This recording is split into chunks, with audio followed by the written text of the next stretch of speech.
Thank you, teachers, students, JA SoCal board members, and community partners for joining us for the JA SoCal Town Hall, brought to you by City National Bank. Please welcome NBC4, Today in LA anchor and Town Hall moderator, Daniela Guzman. Hi, everybody. How is everyone doing? I'm so happy that I'm off the anchor desk and I'm sitting here with you. I'm Daniela Guzman with NBC4.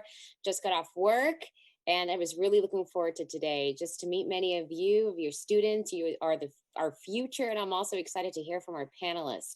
We have an amazing panel of experts, different fields, and you are just going to get a lot of amazing information today. So thank you to Junior Achievement Southern California for inviting me. I love moderating. I love moderating these type of panels and things like this, because as when I was younger, I got a lot of really helpful advice from panels just like this. So I can't wait to hear what our panelists have to say.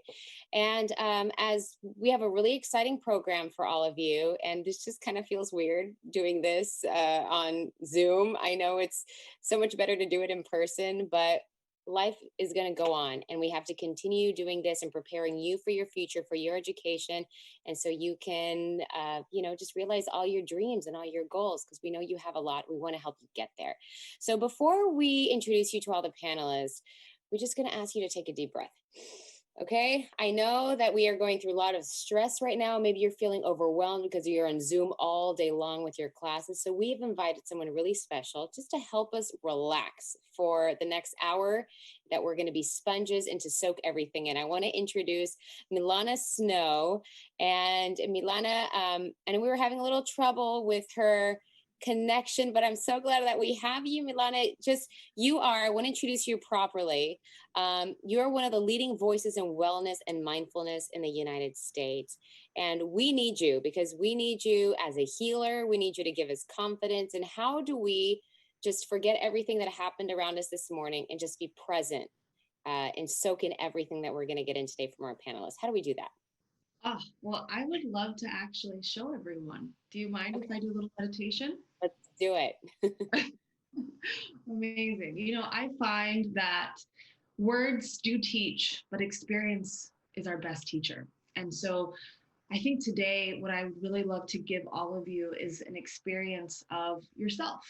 And we can do that through a very quick meditation practice. And it is my hope for you that you'll do this with me for just a couple of minutes, and that you'll let yourself go deep enough to recognize that this is a tool that you can use at any time. I know that right now there's so much going on. There's a lot of stress, a lot of anxiety, a lot of things that we're not used to, a lot of things that are challenging. And so this practice is a very quick and simple practice that can help us to really find that calm that lives within each and every one of us. And when we get to that space of calm, what we find within that is our true self. And that's where all the wisdom, all of our guidance can come from. And we can do that today. So we'll do it right now. If you just will trust me for a moment and just be open, and go ahead and close your eyes. And when you close your eyes, we're going to go through what I call the layers of presence. So I'm going to keep my eyes open while I guide you. But if you can, go ahead and close yours. So the first thing that I do to go through the layers of presence is I tap into my sense of hearing. And so as I'm speaking, I want to invite all of you to see if you can allow yourself to really listen to my voice. And if you can give yourself permission just to take a moment for yourself. I know we all need that right now, especially on a Monday morning. So go ahead and close your eyes. And as you do, let yourself go from just hearing my voice to really listening to my voice. Maybe you notice my accent, maybe you notice my pacing, the way that I speak. Notice that. And as you do, let yourself start to also notice your breath. And perhaps you can allow yourself to start to breathe just a little bit deeper. You can do this by taking your breath and going from all the way down to the belly so that your belly balloons out when you breathe. So it's going to kind of sound like this. And then you just exhale it out. So see if we can do that right now. Eyes closed, breathing all the way down past the chest. So you're not just breathing from your heart space, but down into the belly, letting the belly balloon out. Exhaling it out. See if you can even slow down the breath just a little bit more, but come back to listening. Remember, you're here in this moment. So continue to breathe and listen to my voice. And as you listen to my voice, see if you can also listen to the sounds in your environment. Maybe you hear a helicopter overhead. Maybe you hear an ambulance down the street. Maybe you hear your dog or your cat walking near you, or your parents talking in another room. Let yourself listen and breathe that in. Now we're going to go to the next layer of presence with our eyes still closed and still breathing deeply. You're going to check in with yourself and start to notice how you feel when you breathe. And I'll give you some prompts as I invite you to continue to breathe. Deep into the lower belly, exhaling it out.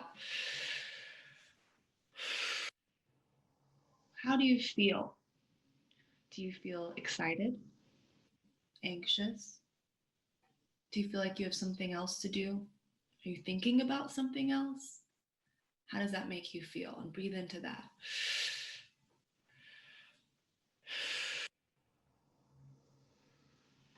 Beautiful. Continue to breathe and ask yourself just a simple question within. How do I feel? Beautiful. And then breathe into that. Keep breathing. Maybe you have an answer that comes up. You just let that answer come up naturally as you ask it again. How do I feel? Maybe I feel anxious, or I feel angry, or I feel peaceful. Whatever it is, I'm going to ask you to not judge it. Just notice it and breathe into that feeling so you can feel it even more.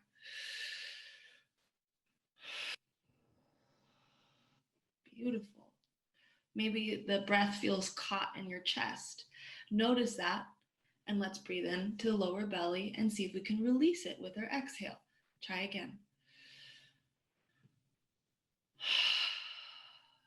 Maybe you feel some relief with that. Keep your eyes closed and continue your breath, but slowing it down and feeling into your body as you do.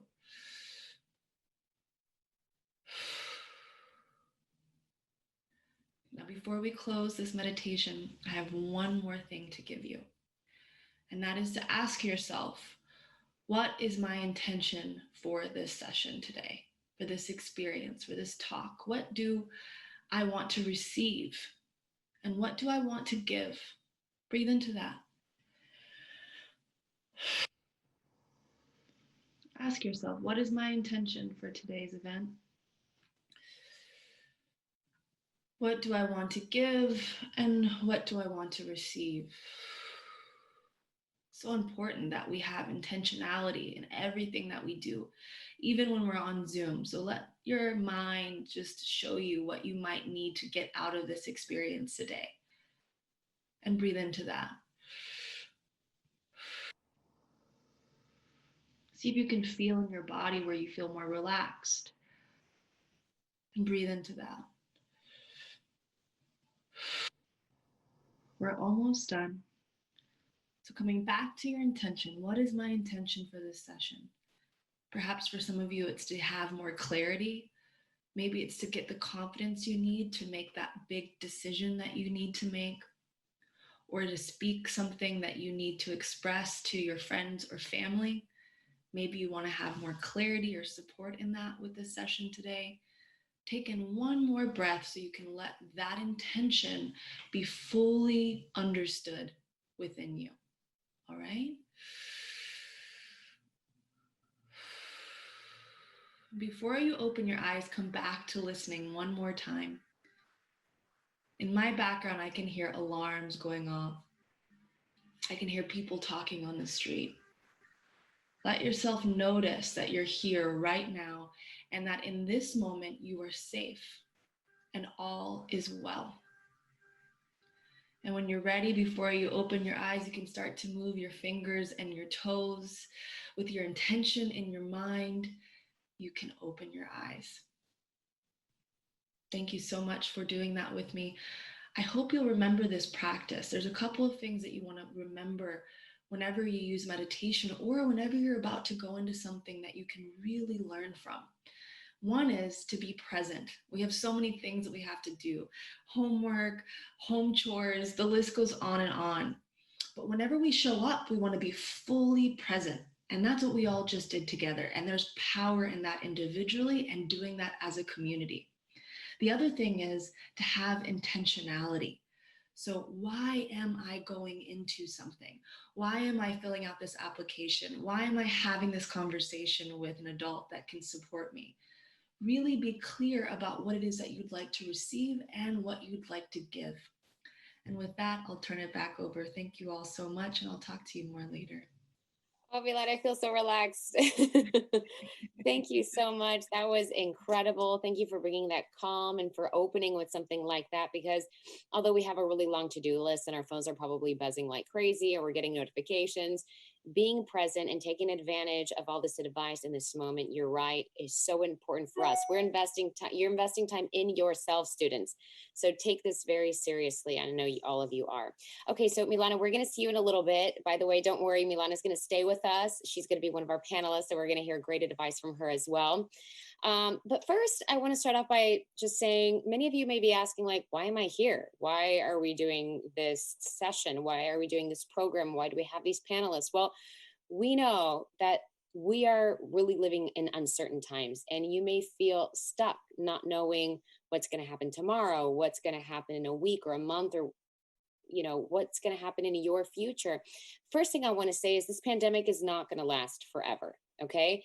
And this is just a time where you could just look at it as preparing yourself. Take this time to invest in yourself, read, educate yourself, ask questions, take, opportunities like this to learn from other people. So when things start to open back up and feel normal again, and those doors open for you, you are ready to go. So take this time, look at it as like a rehearsal, a preparation. Okay. But don't worry, this is not going to last forever.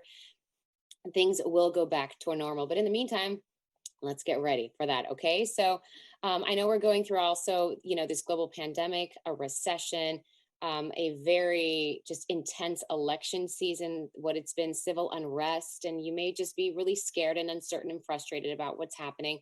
So thanks to City National Bank and our sponsors and our supporters, we're excited just to bring things together for you and bring you into a space where you can feel vulnerable enough to ask questions and where you feel supported and we can all support you. So you can just be on your road to fulfilling your dreams and your goals. Okay, so I'd like to start off by introducing you to your amazing panelists right here. We were so thankful that they all took time away from their busy schedules to join us. And we're going to start off by saying good morning to Charles Frazier. Charles Frazier is a senior vice president and team leader at City National Bank within the sports and entertainment group. Okay, so Charles is located out in Beverly Hills. Charles is his team. They provide customized financial and private banking services for professional athletes, for business managers, for top executives within the sports and entertainment industry. Charles has a passion for educating, for mentoring young people, also providing high level of service. Charles has a lot of experience in roles with entertainment. He has financial background, so he can answer a lot of questions for you in those terms. Also, he has an MBA in business administration from USC and has a lot of great advice. And I just want to say good morning and thank you, Charles, for joining us this morning. Good morning, Daniela. Great to be here.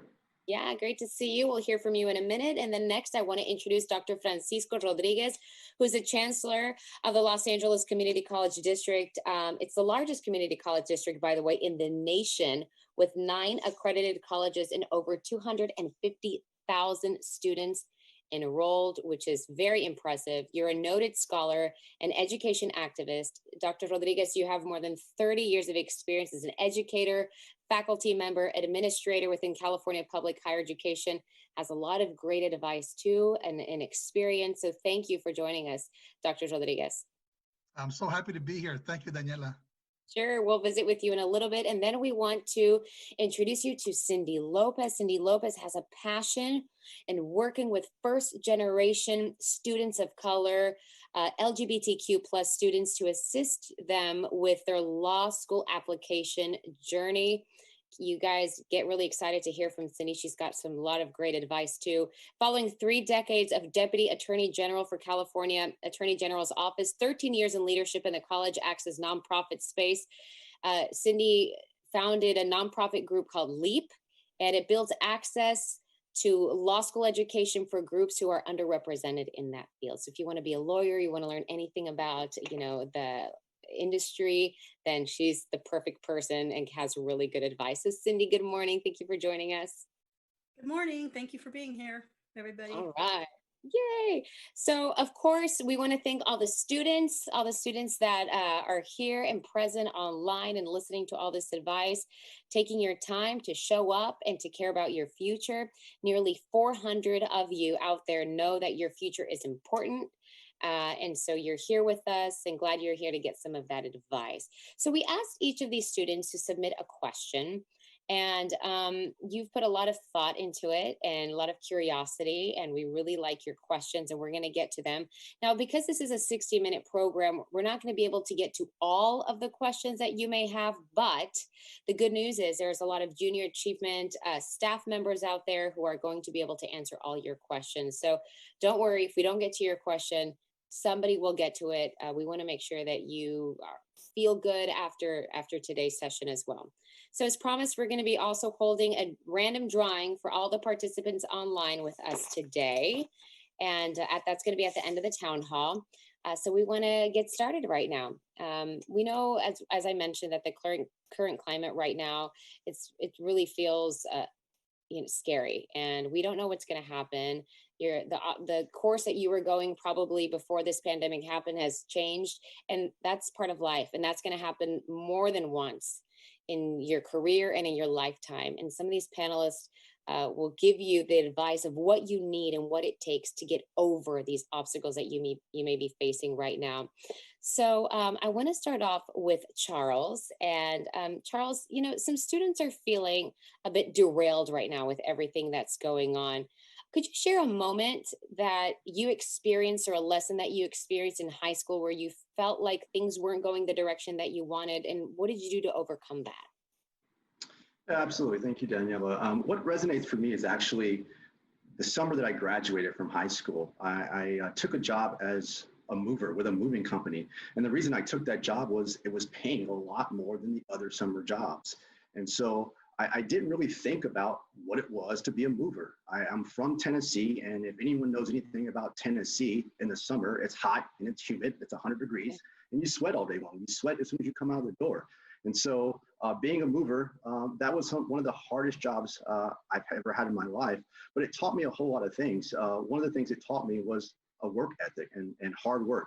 And I can tell you that I earned every dollar that I made that summer. And so one of the things that I learned was showing up to work every day, because as it being a summer job, I didn't have vacation hours. I didn't have vacation time. So if I didn't show up, I didn't get paid. And there was very many days where I woke up and said, I can't move another sofa up a flight of stairs. I can't move another mattress down a flight of stairs, but I did it anyway. And so it really taught me the value of hard work, showing up every day. And then what it also taught me was the guys that were around me, they were very encouraging to me, because this was their job. And they were telling me, hey kids, stay in school, get an education, because this is hard work. This is hard on your back. This is hard physical labor. And so I learned really just very quickly that I didn't want to do physical labor. And so I learned, I didn't know what I wanted to do at that time, but I learned what I didn't want to do, and that was be a mover for the rest of my life. And so more importantly, I would say it taught me a focus on the importance of education and knowing what I didn't want to do versus what I did want to do, which at high school, I didn't know what I wanted to do at that time. So those are the things I learned. Great advice, Charles. I also want to ask Milana, because Milana, sometimes we have a plan and we hope that things go that way, but they don't always go as planned. Sometimes we have to take, detours to get there. But would you agree that along the way on those detours, many times we have a lot of personal growth and we learn experiences about ourselves and what we're doing at that very moment? Absolutely. Sometimes those challenges and those detours can actually be miraculous experiences that end up taking our life in the direction that we want to go. And one of the experiences that I had in high school is actually very similar to Charles, and that was I had to quit a basketball team that was actually #1 in the country when I was a junior in Houston, Texas. And I had to quit because I had to work so that I could be able to afford the things that I needed, like clothes or even being able to graduate. And I started working at 16, and it was really liberating in a lot of ways, but also really challenging because I wanted to play basketball. And I knew that that wasn't really going to be something I could do, unfortunately, through college. And like Charles, it really just taught me independence and grit. And it also informed so much of what was possible for me by challenging myself to do something that I needed to do for my own betterment. And so I think, it ended up working out, thank goodness. No, absolutely. I want to ask the chancellor this because, chancellor, students, they're dealing with these huge obstacles right now, not knowing what's going to happen tomorrow or in their future. Many of them are feeling a little scared and frustrated. Could you share with us maybe an obstacle that you experienced in your past and what it took? What did you have to do to get over that obstacle?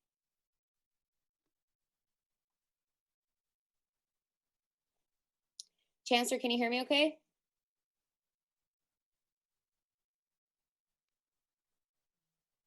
Chancellor, can anybody hear me? I can hear you. Okay. Chancellor, wave if you can hear me. Yes, I can hear you now. There you are. Did you hear my question? Yes, I did. Thank you so much. I'm Okay. sorry, I froze up a little bit here. Oh, Well, sure, it's let me okay. share this. Life has obstacles, both small and large. This pandemic, for some, is indeed an obstacle. So our ability to get through it, to become resilient, becomes super important here.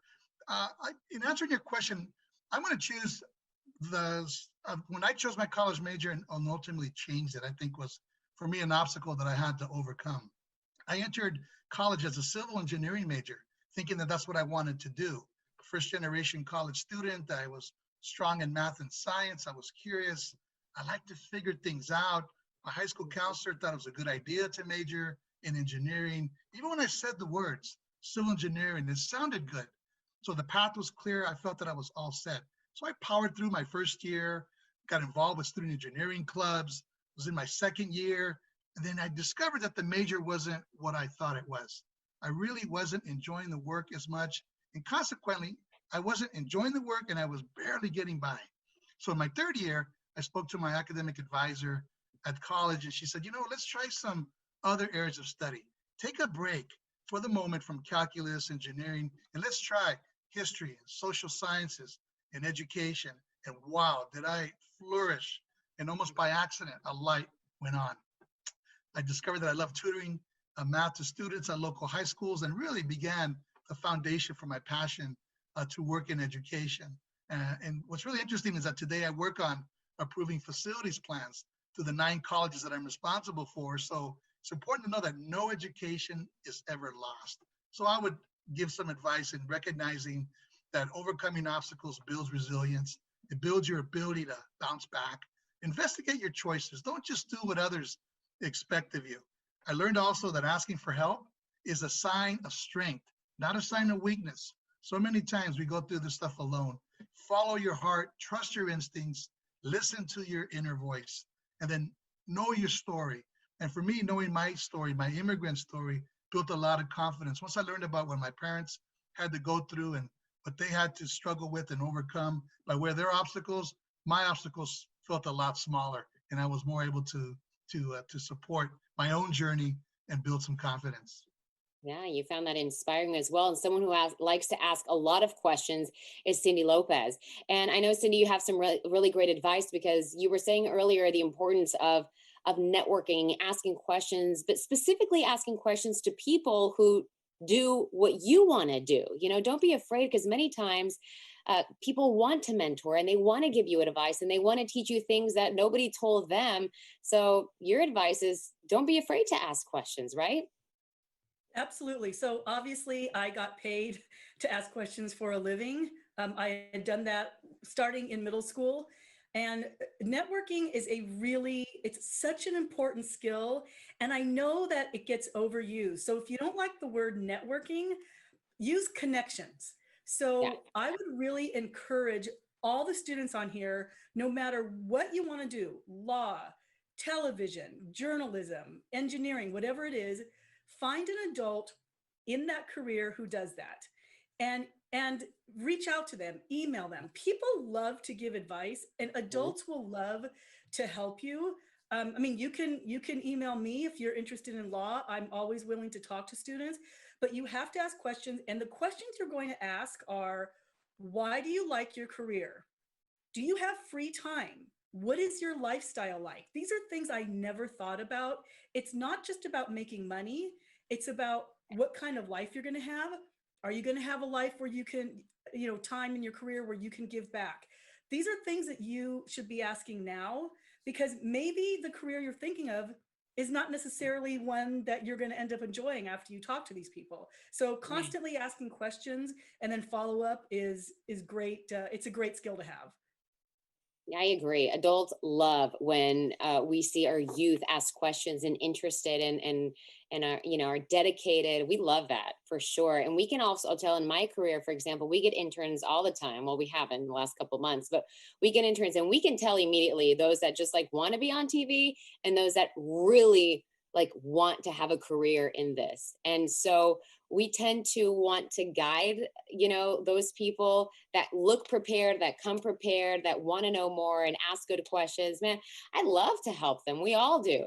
But, some of the people that just come in and kind of want to just be on TV, then you give them the advice that they need, but you can see that it goes in one ear and out the other. So be the person that asks the questions and that, offers to help. So great advice there, Cindy. I want to turn things over a little bit now to our students, because I know some of our students have questions for the panelists. First up, I want to go to Noah Martinez. Noah is a 12th grader from Aspire Olin University Prep Academy with a question. Noah, can you hear me? Yeah, I can hear you. Hey, Noah, how are you? We're ready to hear your question. Go for it. All right, so hi, my question to you all is, do you have any advice you can share to help improve my time management skills and not procrastinate? All right, Noah, I'm going to start off with answering your question, because my middle name is time management. I'm going to tell you why, because and you may not be able to relate, many of you, to my hours, because I do work overnights, but I wake up at 1 o'clock in the morning, every Monday through Friday. And so then I go straight into work. Our show starts at 4 o'clock in the morning, I'm off at 10, and I have 2 little kids. And so every minute of my day counts. Like I have to like make dinner, and I have to have school meetings, and then I'm doing homeschooling and all these things. And so regardless what career you're in, though, I think prioritizing your time is super important. And the way that I do it is kind of old school. I have a planner, a black planner somewhere around here. But it's like an agenda, and I write down like hours of my day that I'm going to do. So I give myself a deadline, like I put AM, things that I want to do by the time it's 12 o'clock by noon. So, and then I put a check mark once I do it, and then I slash it. And it makes me feel really good when I like cross it out. And then things that I want to do in the afternoon. So I put like PM, and then I put like night. And so that's kind of how I hold myself accountable to doing the things that I want to do. And when I know that I can't get to it, then I move it up to the next day. And just making time for yourself and making time for the things that are important to you, prioritizing, I think is the best way. Time management is so important, because you could do 1,000 things every day and none of it really helps you advance to your goal. But if you give yourself deadlines, which works for me, then I won't forget to feed my kids, and I'll remember to do like things that I have to do for school and for work. So old school agenda works for me. I know some people do it on their phones. If that works for you, do it. But if you write things down, you'll never go wrong. But someone else who has some really good advice and probably more relatable is Charles. I want to send things over to Charles. Charles, how do you maintain your schedule, your time? How do you manage everything that you need to do? What advice do you have for Noah?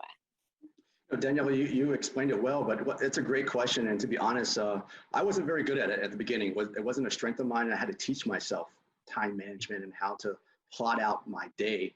And so one of the things I've learned is you have to block out the time. And so for myself, I block out my time for myself. It's my wellness time for me to get better as a person, personal growth.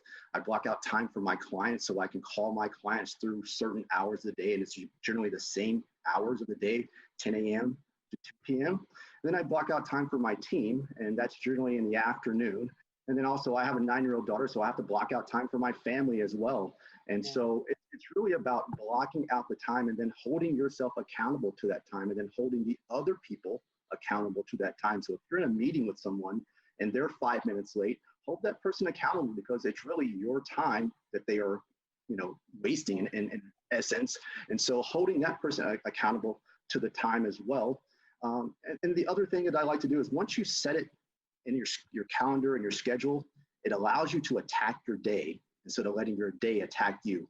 If you don't plan things, you can get overwhelmed. It's like drinking through a fire hose. But if you plan your day, you can attack your day because there's always going to be those fire drills that come up, and they're going to happen.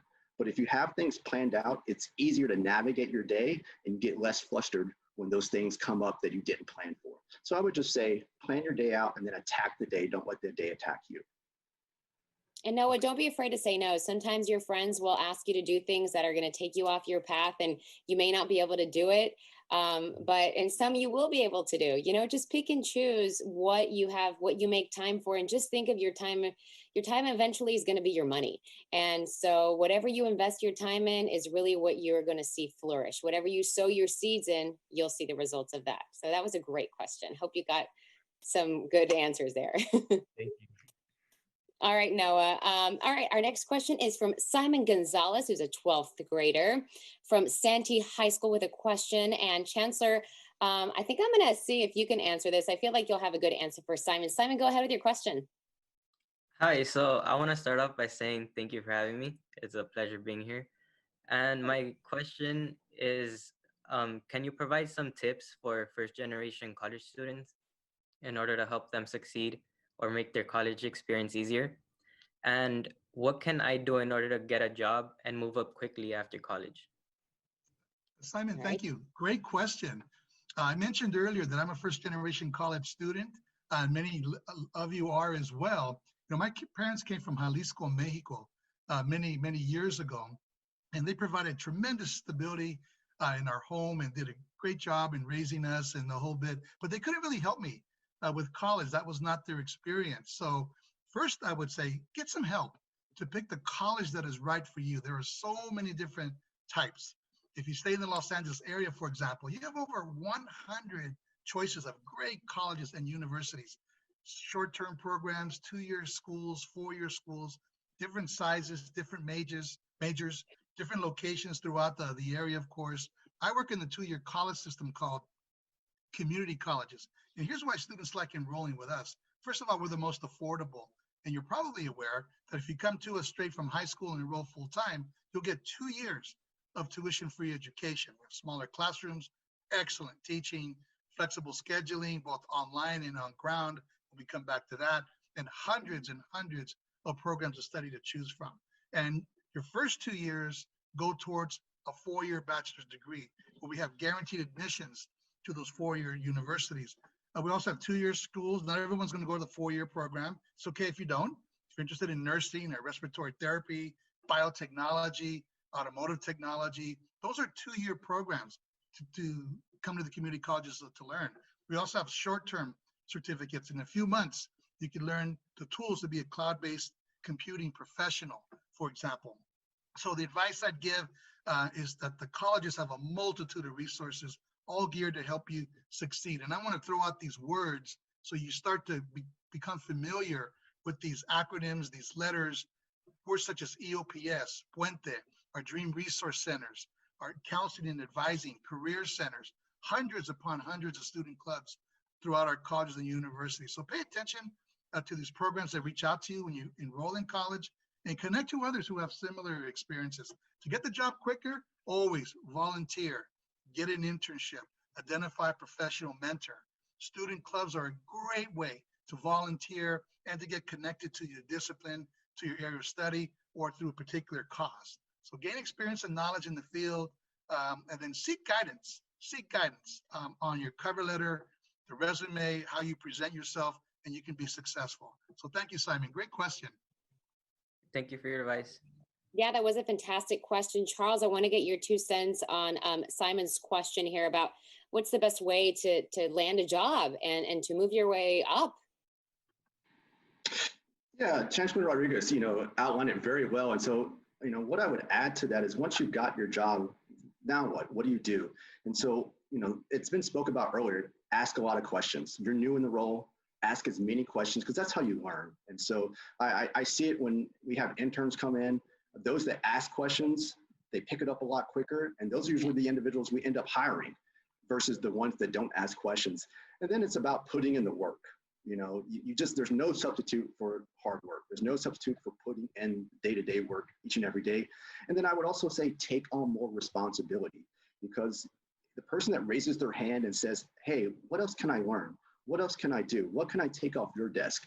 That is a valuable individual. And the other thing I would say is maintain a positive attitude.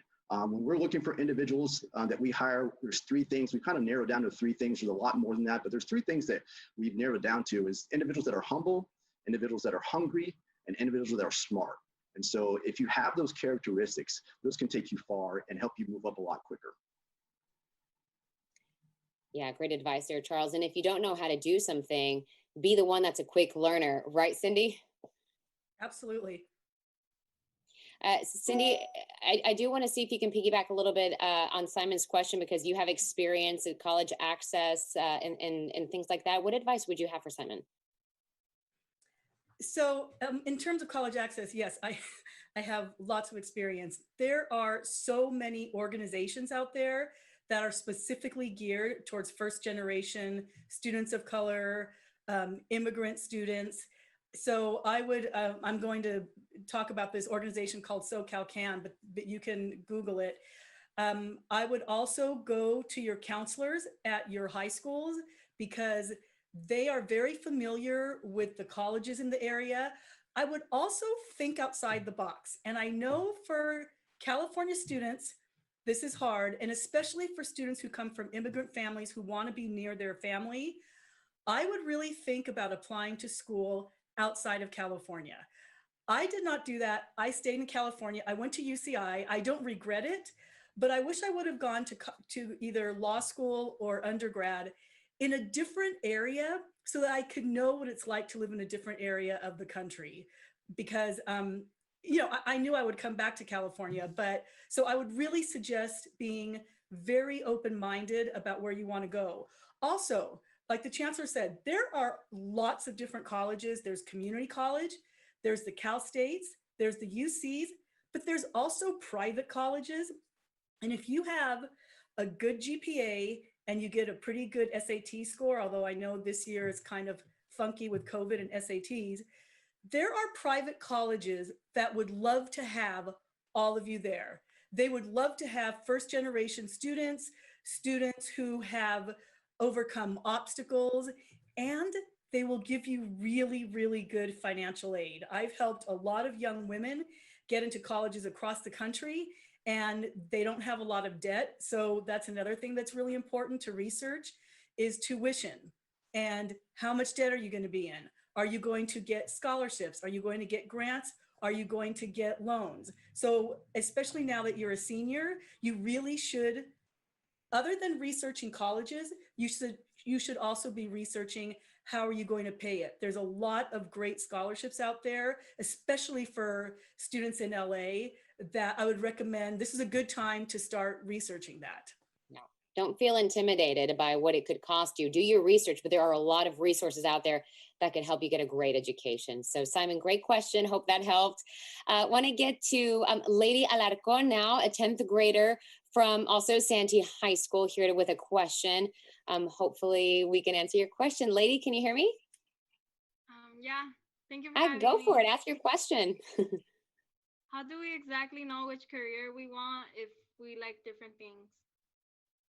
All right, I'm going to see if Milana, I'm sure you have a great answer for this. You've had a lot of experience in different careers. What advice do you have for Lady? Oh, well, thank you so much for asking that great question. I had a hard time with finding that answer myself. I was a model. I used to work for Vibe magazine and publishing. Then I became a healer, an entrepreneur. It's been a long journey to understanding that all of these things can come into one career path. And one of the things that I like to think about is a concept called ikigai. It's a Japanese concept that actually means a reason for being. And it's basically taking these different factors: what you love, what you're good at, what the world needs from you, and what you can get paid for. And so I have to say, I have finally merged all of these things after many, many years of trial and error. And I have found that when you really start to actually, draw this up, maybe you make a list and you start to ask yourself, what is it that I love to do? Because that's going to make your life just better. And that's going to bring more joy to your family and to the world. And then write down a list of what am I good at? And the things that I'm not good at, what can I get better at? Where can I find education and support? And then what does the world need? And that's also kind of a mix of like, what do I feel like? What have I experienced in the world that maybe the world needs more support of, so they don't have to go through what I went through or what I've seen? And then lastly, what can I get paid for? Because you know what? You should definitely get paid for doing the things that you love, that serve the world, and that you're good at. So I really recommend that you write all those things down, and what you find overlaps, that is what your calling is. That's what your career can be. And so see what you're good at and see what you'd like to be better at, and then start to work on that list. And when we do that, I know that when I did that, I was able to merge communications. I actually have like a thriving business, thankfully, because of Instagram. So I wasn't taught that in school, but I taught myself from the things that I learned in school to translate that over to Instagram. And then I was able to take my healing practice, which was not something I was ever taught, but just really was passionate about, and was able to bring that to more people in experiences like this. So I hope that was helpful. And if you want, look up Ikigai. It's spelled Ikigai. And that whole concept is really clear for you to be able to use as an exercise. And Lady, if you can't figure out what you're good at, or you don't really know, ask your family, ask your friends. Maybe they see qualities in you that you necessarily can't see, and add those to your list. Thank you, Milana. Great advice there. Hopefully that helped you, Lady. We want to get to Giselle Cano's question. She's a ninth grader at Alliance Judy Burton High School, and she has a very important question about money, something that could help all the students out there, and you're going to have to deal with the rest of your life. So Giselle, good morning. Go ahead with your question. Good morning. How do you ask a question about salary or respond to a question about salary expectations? That's some really great question there. Charles, I'm going to send things over to you to see if you can answer this, since you do work in the financial industry.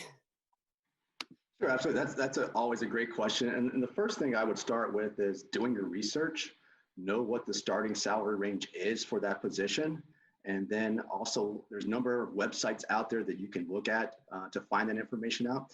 And then as Cindy was saying, ping your connections, ping your network to see if you know anyone in that role that has that job, and you can reach out to them and they can provide you with insight on what that salary looks like, what that salary range looks like. But better yet, they can tell you more about that role.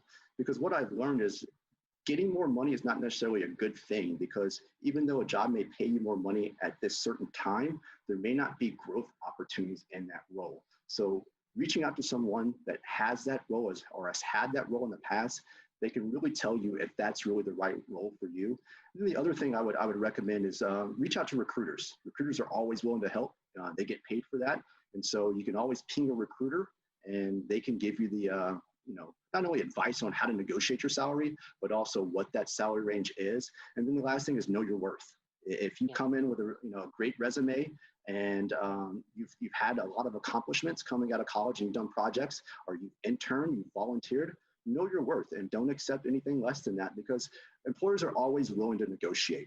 And so really the first offer they give you is not really their best and final. And so know that going in. And Giselle, I'd like to add to that also, whenever you're looking for a promotion and things like that, make sure you write down all of your accomplishments, all the things that you are doing for the company, whether it's ways to save the money, whether it's exposure, whatever the industry is, write those down. So when it's time for you to go in and ask for more money or for promotion, you can share with them and say, hey, look at everything that I've been able to do. And with this different position, I could, I can grow and learn more and do more. So don't be afraid to write down and recognize your own accomplishments, and bring it to the table when it's that time. And also ask them, what do I have to do to get this promotion? Write that down. And as soon as you do those, go back in there and say, I've accomplished everything you've asked me to accomplish. Can we negotiate now? Leave that in their hands. And so when you bring it, that opportunity is going to come and that door will fly open for you. So that was a great question, Giselle. Let's see, question number 5. I think we have time just for one more question for just this session here. And then we're going to get to the final thoughts for our panelists. And Giovanni Reyes, I want to ask this question here, 11th grader at Montebello High School. Giovanni, hi there. What's your question? Hello, thank you for having me. One of my questions is, what are the most important skills and traits that I should have that can be applied to any job or industry I apply for? All right, Giovanni, that's a really great question. I'm going to start with Cindy, then I'm going to get to you, Chancellor. Oh my gosh, there's so many. I would say that you need to know yourself, right? You need to know what you're good at. You need to be responsible. And you need to be, one of the things I think a lot of people really undervalue is follow up and follow through. So for instance, if you want to talk with someone about their job, right? You want to be a lawyer. So you email me and we have a conversation.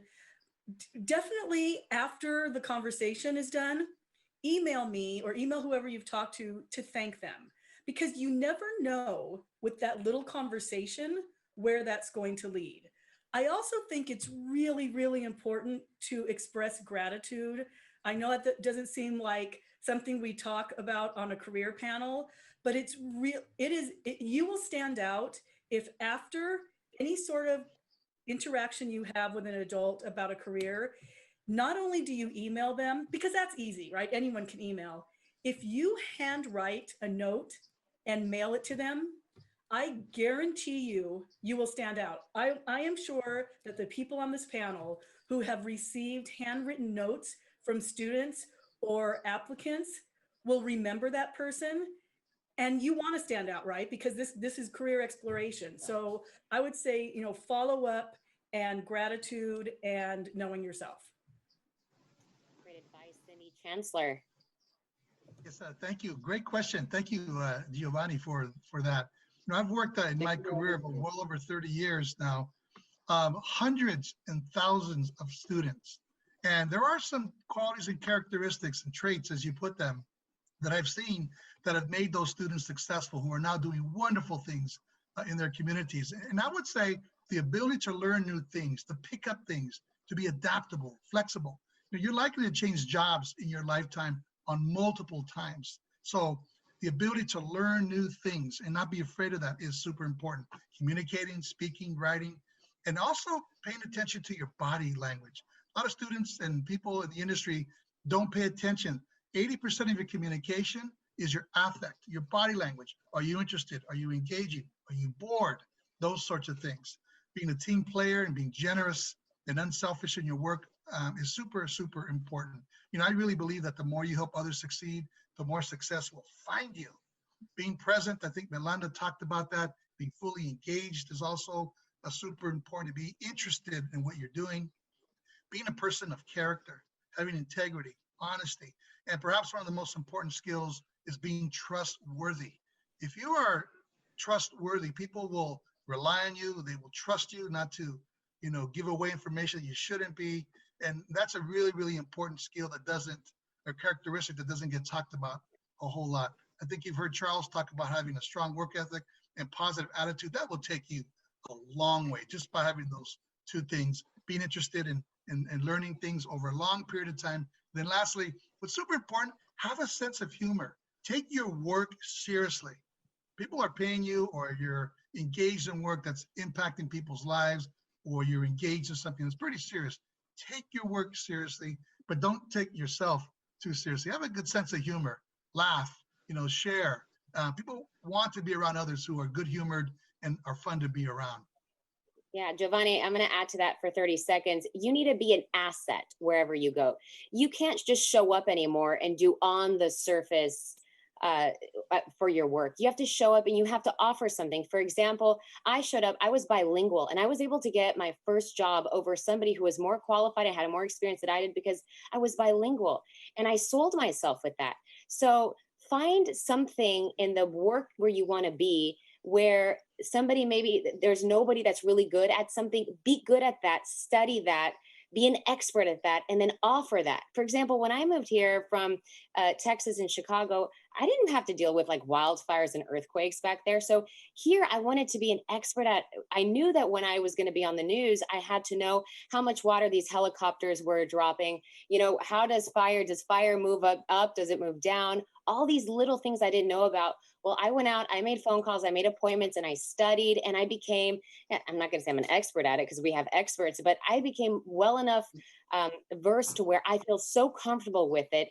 And if you're good at aviation, maybe you like airplanes, you be the person, the go-to person for that expertise. So find something that you like, be really good at it, be the expert in your industry and in that job.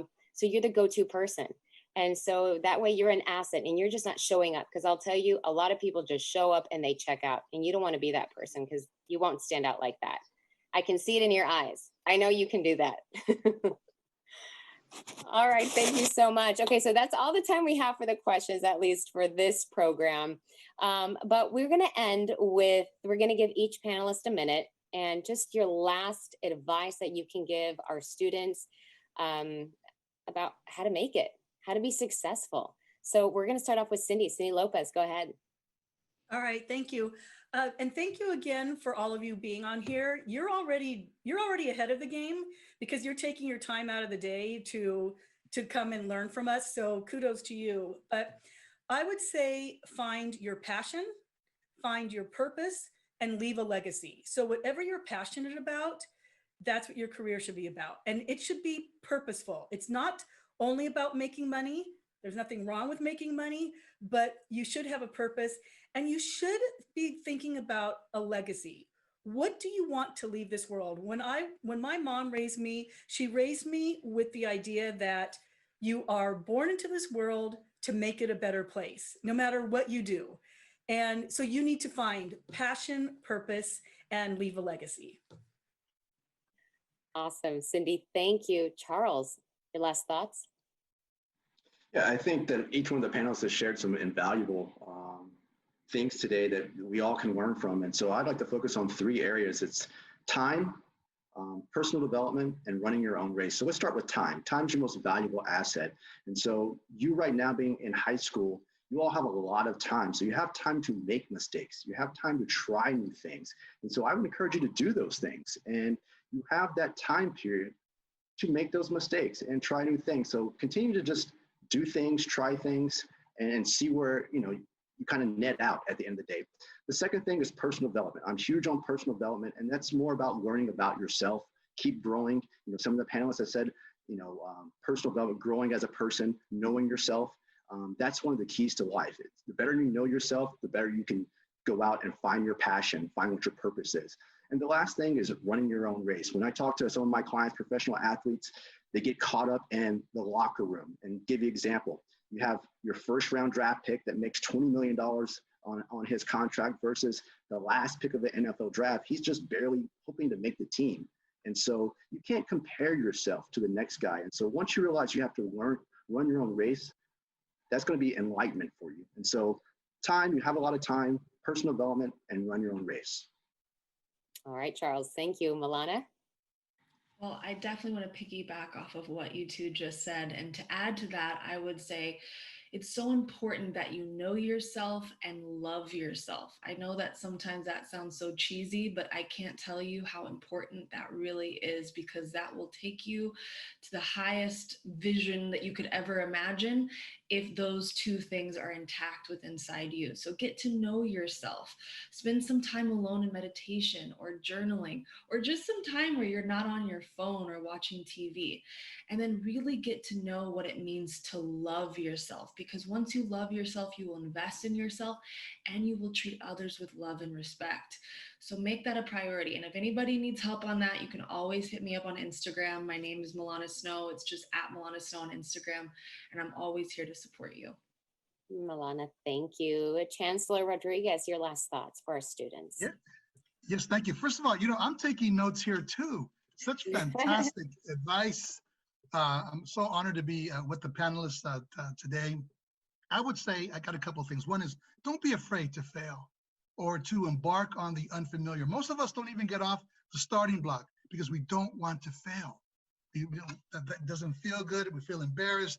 We don't want people to know. Don't be afraid. Failing is normal and temporary. It's when you give up that you make that failing permanent.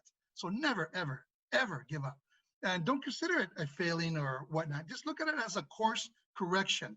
And I assure you, this builds resilience and ultimately confidence for the next larger thing that you will embark upon. And then secondly, and as importantly, education is the passport to a better life. Think about this for a moment.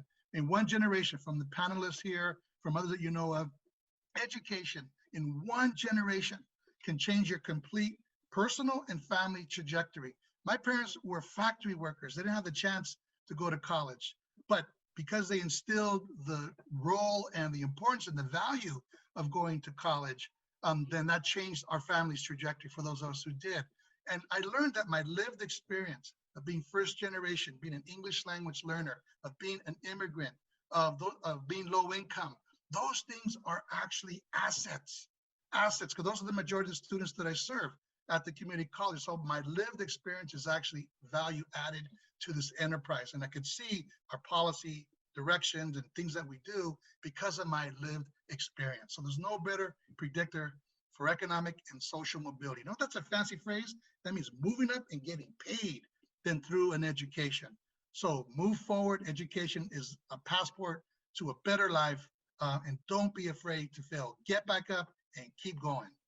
That's right. Don't be afraid to fail, and don't be afraid to hear the word no. You are going to be rejected many times, and there are going to be people that will not believe in you. And that is why you have to be self-motivated, and you have to do things for you and nobody else, and know that it's just because someone says no, it doesn't mean no forever. It means no right now, and take that opportunity to go learn, to get better at exactly what you want to do, and then come back.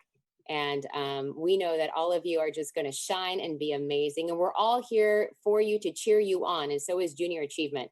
And so you can always count on the resources that Junior Achievement has for you. So before we close, though, I do want to introduce quickly Kat Delgado Kirkwood. Kat is the Senior Vice President of Junior Achievement SoCal. And she would like to talk to you about some tools that you have and some apps that you should be downloading. Kat? Thank you so much, Daniela, and thank you to our panelists and to our students for being part of such an important conversation today. As the Chancellor mentioned and others, I hope you were taking down notes. I know I picked up on a lot of great tips, and we hope that you got a lot out of this broadcast. You know, here at Junior Achievement, we exist because we want to prepare you. We want to give you the skills that you need in order to be successful so that you have the knowledge and power to choose your best life, the life that you want to live for your future and the generations to come. And so briefly, I just want to tell you about two resources that we have available to you. So whether you have an iPhone or an Android, I want you to go into your app store and you're going to download an app called JA Build Your Future. This app is going to give you wealth of information related to careers. You'll understand, should you go to a public university, a private university, you know, understanding the investment of time and the investment of money is going to be very critical as you plan your future career. So go on, download that app, JA Build Your Future. The other resource I want to mention to you is jamyway.org. On this website, you'll be able to take a personality quiz, kind of understand what careers do I want to get into. Just like Milana mentioned, she had a lot of different interests. You can go and take this personality quiz and you'll get information on what type of careers are aligned with your passion. So you'll find that there. You'll have templates for budgets, templates for resume, find scholarships as well. You heard that from the Chancellor, just how to find free money, and Cindy mentioned that as well. So go on to jamyway.org. and you'll have all those free resources available to you. So now to the fun part here. We talked about some raffles. We did our random kind of drawing here virtually. So now I'm going to announce the winners. These are gift cards to Target. They will be emailed to the winner after this broadcast. So our first winner is, drum roll, $25 gift card goes to Destiny Garcia from Santee High School. Congratulations, Destiny. Round of applause. Next up, we have a $50 gift card for Brianna Hernandez with Olin Prep Academy. Congratulations. And then our last gift card, $75 Target gift card goes to Francisco Tinoco, also from Olin Prep. So congratulations. We have your email address and we will email that to you. Thank you again for your time. Daniela, I'll turn it back over to you. All right, Kat, thank you. And thank you all for allowing me to join you this morning. Thank you to Junior Achievement. The work that you're doing in this community is truly inspiring, especially during this pandemic. Remember, this is not going to last forever. Everything will be okay. Use this time to prepare yourself and really just start planning out your dreams and writing things down. Take all this advice that everyone's given you and really just think about it. And you'll see your next steps with a lot more clarity after that. Also want to thank Chancellor Rodriguez, Charles Frazier, Milana Snow, Cindy Lopez, our panelists, for all your great advice, for your wisdom, for your talents, and for joining us today. Also, a big thank you to City National Bank and all the town hall sponsors for making this program possible. So students, go on and conquer. We know you will be successful. Take advantage of all these resources, and we just want to wish you the best of luck.